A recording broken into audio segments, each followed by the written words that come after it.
savant ability.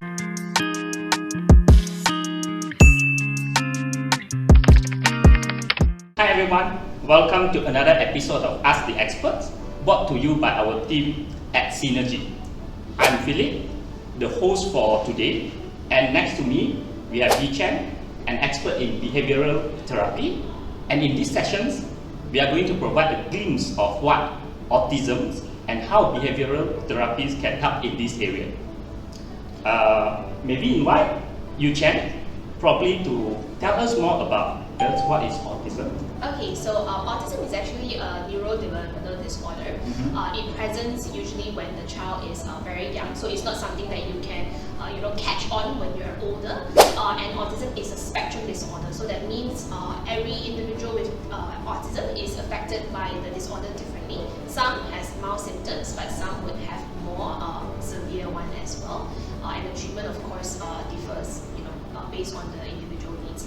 I see, interesting. Yeah. Probably we also explore how behavioral therapy can help children with autism. Yeah, sure. So in behavioral therapy, we use behavioral therapy or ABA. So we use three principles, right? So one is break skills down.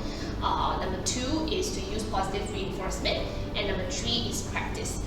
So for any skills, and this one, it could be communication skills, how to play, how to socialize. So let me just use communication. So if the child comes to us and cannot say a word, so usually now they communicate using like pointing or hand pulling. So our goal is for them to say something, right? So use sentences. So number one, we break skills down. So we start from where they are at. So we maybe teach them how to use one word or one sound first. So cookies, they just say coo, coo, coo.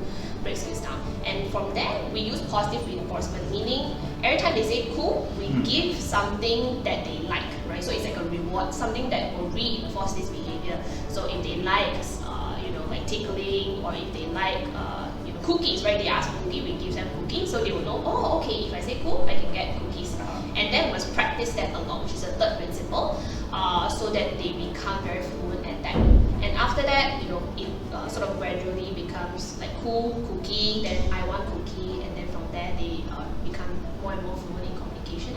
Interesting. I think those are really something new for the audience to understand children with autism, and also how the behavioral therapy, or what we call ABA, right? Yes. Can help the children in their learnings. There's always belief and myth around children with autism. Probably let use this opportunity to clarify with Yi Chen. Okay. The first one will be: will autism be passed on to the next generations? Yeah, so not necessarily all the time, but as I was mentioning before, there is correlation, with the mutation of genes. So like in our center specifically, I think we do see siblings or maybe cousins, who both shows like symptoms of autism. So yeah, there are some correlations. I see. Okay. Probably the next one is: do autistic children always have special talent? Yeah. So that's I think one of the biggest myth.